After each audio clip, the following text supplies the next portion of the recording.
Hello दोस्तों, हाय, welcome to the channel. कैसे हैं आप लोग? आई होप आप लोग बहुत अच्छे होंगे।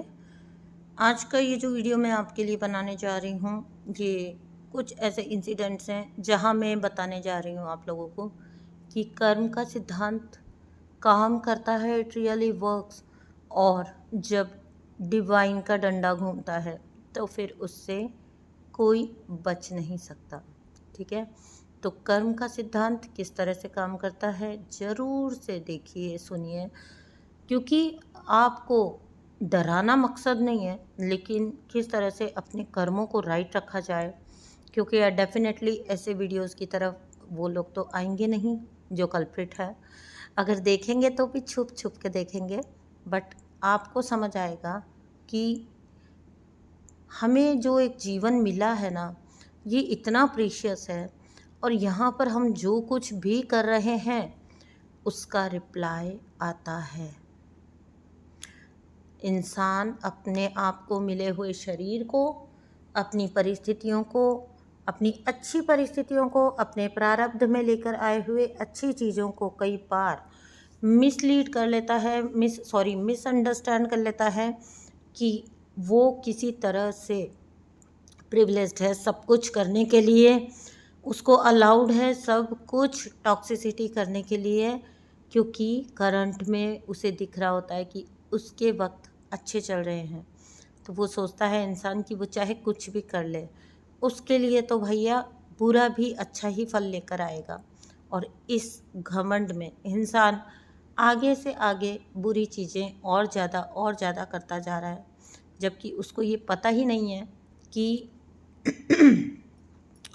ये सब चक्र है। और ये जो वो अभी के तौर पे जीत हासिल कर रहा है बुराई करते हुए भी, ये सिर्फ और सिर्फ उसके प्रारब्ध कर्म हैं जो पिछले कुछ अच्छे लेकर आ गया वो, लेकिन यहाँ पर आकर वो सब गड़बड़ कर रहा है। इन्हीं अच्छे कर्मों को वो अच्छी जगह भी यूज़ कर सकता था, यूनिवर्स का इतना साथ उसके साथ था। तो चलिए टॉपिक पर आते हैं। यहाँ पर मैं जो बताने जा रही हूँ आपको, ये बताने जा रही हूँ कि मेरी एक क्लाइंट थी और वो जब टॉक्सिक मैरिज में थी, बहुत ज़्यादा टॉक्सिक कार्मिक मैरिज में थी, ठीक है ना। तो उनकी परिस्थितियाँ इतनी ख़राब थी कि एक वक्त पर उन्हें घर भी छोड़ना पड़ा और उन्हें मतलब बहुत सारी टॉक्सिसिटी उन्हें सहनी पड़ी।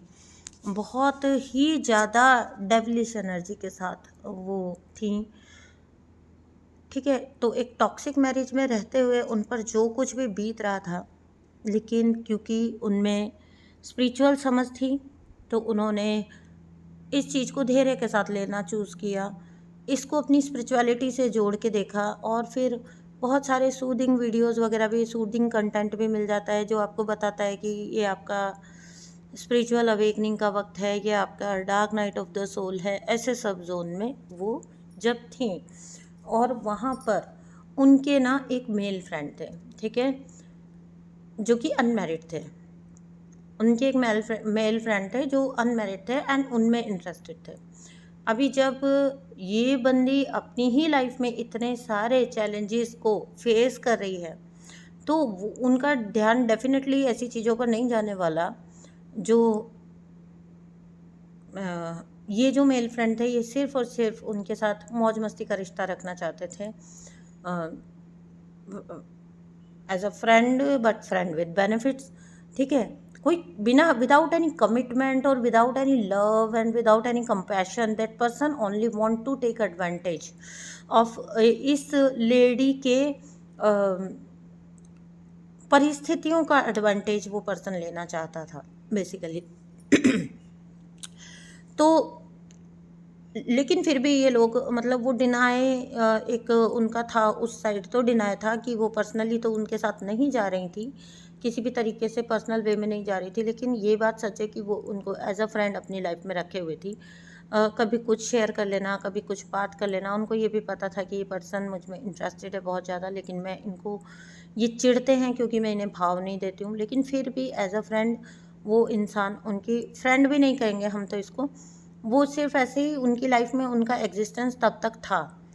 एंड एट दैट टाइम जब उन लेडी की परिस्थितियाँ बहुत ज़्यादा ख़राब हो गई और उनके लिए ऐसी चीज़ें हुई जहाँ पर उनको बहुत सारी चीज़ें, फाइनेंसिस खुद पे आ गए उनको फाइनेंशियली सपोर्ट बंद हो गया, मतलब किसी भी तरह के फाइनेंशियल चैलेंजेस उनके ऊपर आ गए, उनको घर छोड़ना पड़ गया, सब कुछ हो गया उनके साथ।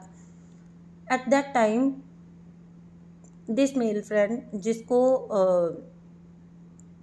किसी भी तरह का कोई एक्स्ट्रा एडवांटेज मिल नहीं पा रहा था सिवाय दोस्ती के, तो ये पर्सन लिटरली ही मॉक्ड हर। उन्होंने उनकी परिस्थितियों का मजाक उड़ाया। उन्हें वो बार बार यही बोलते थे कि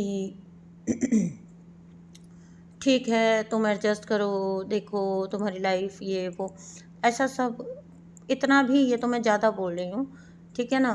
तो बहुत कुछ और वे में वो बातें बोला करते थे, लेकिन पूरी तरह से आउट ऑफ कॉन्टैक्ट नहीं जा रहा था वो पर्सन, क्योंकि वो ये उम्मीद रख रहा था कि उसको कुछ ना कुछ यहाँ से मिल सकता है।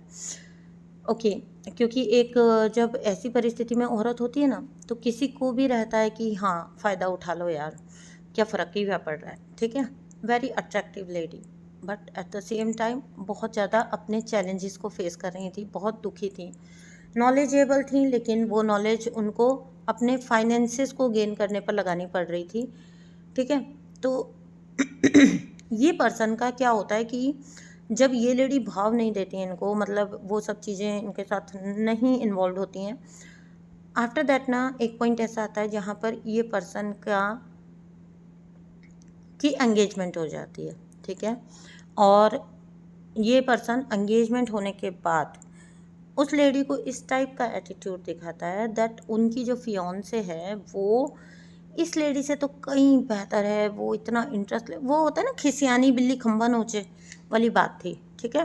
हालांकि उसको अपनी फियांसे भी अंदर से कोई पसंद नहीं थी, नार्सिसिस्ट पर्सन था, उसको कोई भी कभी पसंद नहीं था, उसके लिए सिर्फ और सिर्फ सब एक तरह से ऑब्जेक्ट थे।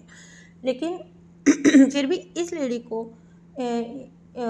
उकसाने के लिए, ठीक है, तो वो ज़्यादा अटेंशन दे दे के दिखाते।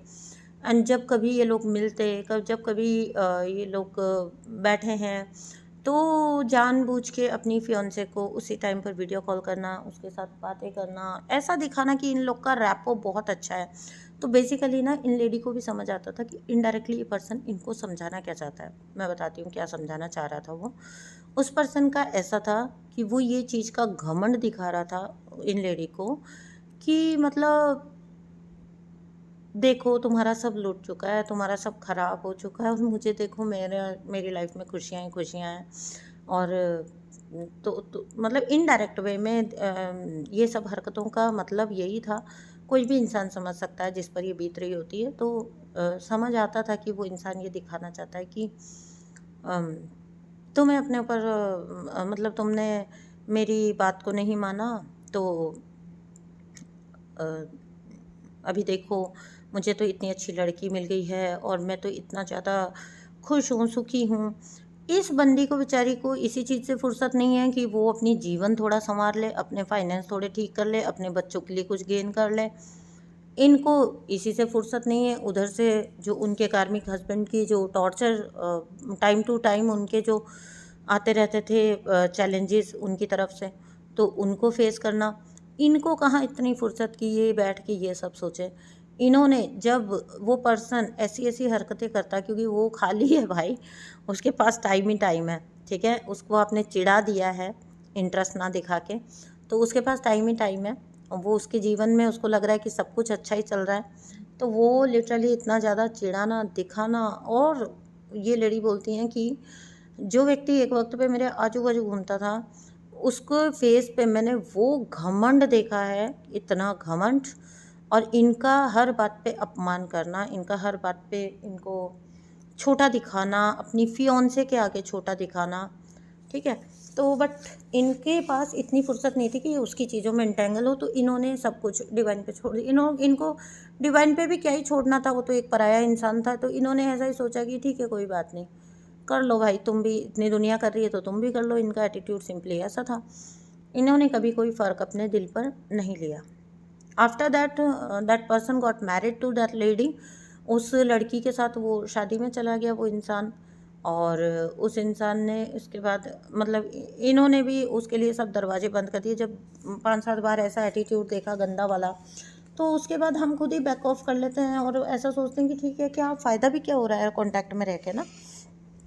तो धीरे धीरे इन लोग का कांटेक्ट बिल्कुल ख़त्म हो गया। निकलते निकलते 2 साल हो गए, 1.5 साल हो गया, 1.5 या 2 साल, आई डोंट मतलब एक्चुअली रिमेंबर। तो 1.5-2 साल हो गया एंड फिर पता नहीं कैसे व्हाट्सएप के ज़रिए या किसी स्टेटस पे लाइक वाइक के ज़रिए ये लोग फिर से कांटेक्ट में आए। ठीक है, that person approached her again. अभी इन लोग का फिर से वही जैसा फ्रेंडशिप वाला बात था। इन लेडी को लग रहा था कि इन लोग का तो रैपो बहुत अच्छा था, इसका और इसकी फियांसे का, तो definitely he is happily married. तो बट इनको ना तभी कोई इंटरेस्ट था ना अभी कोई इंटरेस्ट है, इनको ऐसी राहों पे जाना ही नहीं था। तो इन्होंने भी कैजुअल फ्रेंड्स की तरफ बात करना स्टार्ट कर दिया। जब वो बात कर रहा था तो इन्होंने बात ऐसे ही हाय हेलो में रिप्लाई करना स्टार्ट कर दिया, जवाब देना स्टार्ट कर दिया। Okay, and this lady was going through ultimate separation from her husband. पूरा जो एक होता है ना, पहले तो आप स्ट्रगल कर रहे थे, चैलेंजेस फेस कर रहे थे, बट दिस टाइम, ये टाइम जब ये लोग वापस कांटेक्ट में आए, इस टाइम पर ये लेडी अपनी लाइफ में उस फेज से गुजर रही थी जहाँ पर ये परमानेंट सॉल्यूशन कर चुकी थी अपनी प्रॉब्लम का, अपने कार्मिक पार्टनर की प्रॉब्लम का। ठीक है, तो यहाँ पर जब उस पर्सन को पता चलता है कि इस लेडी की लाइफ के अपडेट्स क्या है, इस लेडी की लाइफ में क्या चल रहा है, मतलब ये बिल्कुल पूरी तरह से सेपरेट हो चुकी है अपने कार्मिक से। इधर की साइड ये लड़की ये सोच रही है कि ये लेडी ये सोच रही है कि इनकी लाइफ में तो सब ठीक है, इनकी एक मैरिड लाइफ है, अच्छी लाइफ है, and she is like normal friend है ना उसके साथ। और सडनली एक दिन वो पर्सन का बर्स्ट आउट होता है और वो बताता है कि मतलब जैसे इन लोग की फ्रेंडशिप में बातें होने लग गई, तो इन उसको पता चला कि ये लोग पूरी तरह से सेपरेट हो चुके हैं, हस्बैंड वाइफ।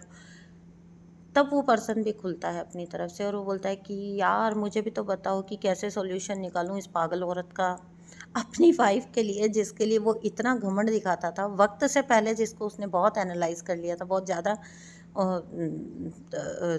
उसके बारे में ऐसा सब दिखा दिया था कि we are perfect match for each other, है ना, ऐसा सब जो इनको सीन दिखा था। इन्हीं लेडी को ये पर्सन, इससे बड़ा आप क्या ही कर्मा बोलेंगे, इन्हीं लेडी को ये पर्सन पूछता है कि मुझे भी सेपरेशन चाहिए और तुम प्लीज़ मुझे भी सॉल्यूशन बताओ कि तुमने ये कैसे किया। ठीक है, बिकॉज मेरी जो वाइफ है वो बिल्कुल एक तरह से पागल औरत है।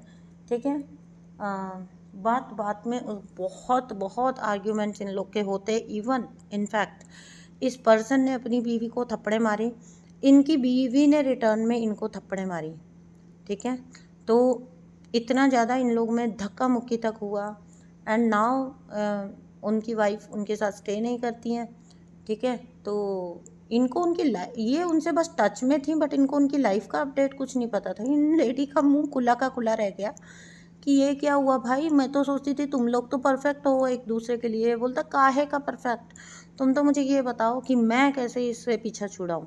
कोई परफेक्ट नहीं है, मेरी लाइफ में बहुत झंड हुई पड़ी, मेरी लाइफ बहुत बेकार हुई पड़ी, मुझे तुम बताओ कि मैं कैसे इससे पीछा छुड़ाऊँ।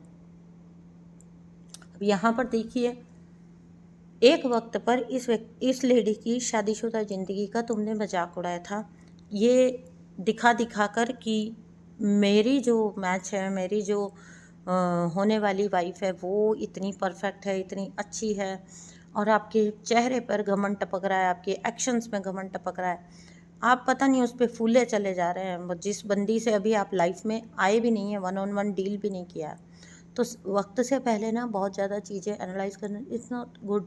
और फिर बिना सोचे समझे किसी को हर्ट करने के लिए, आपके क्रूअल इंटेंशंस के लिए आप किसी की लाइफ में बने हुए हो, और फिर वहाँ पर जब वो इंसान जब वो पर्सन गलत चीज़ को नो बोलता है, तो आपको मचती है अंदर तक चिढ़, और फिर उसके वजह से आप उसको अपमानित दिखाने के लिए हरकतें करते हो। सो बेसिकली उस पर्सन का इंटेंशन ये होता था कि वो इस लेडी को अपमानित करे, ये दिखाकर कि देखो आज की तारीख में तुम्हारी लाइफ में कुछ भी नहीं है, अब ये जो लेडी है, इनकी करंट सिचुएशन ये है कि ये अपनी पति से कार्मिक हस्बैंड से भी अलग हो चुकी हैं, अपने फाइनेंसेस में भी अच्छा कर रही हैं, एक अच्छी लाइफ एंजॉय कर रही हैं, अपने आप को पूरी तरह से हील कर चुकी हैं। एंड दैट पर्सन लिटरली वो आता है, इनसे हर बार शेयर करता है, और ना ये मतलब एक इनके अंदर वो चीज़ तो चलती है कि भाई ये तो क्या हुआ, मतलब इस व्यक्ति को क्या मैं, मतलब इसने मुझे इतना सताया था तो क्या इसको कर्मा ही आ गया। और देखिए यूनिवर्स इतने दयालु हैं कि ये लेडी जब उस वक्त दुखी होती थी बट वो कुछ बोलती नहीं थी, क्योंकि बोले क्या, सच में वो मैरिज जो उनके सिचुएशंस बहुत गंदी वाली चल रही थी, तो उस वक्त वो जवाब नहीं देती थी, और उनके जवाब ना देने को ये व्यक्ति कमज़ोरी समझता था उनकी।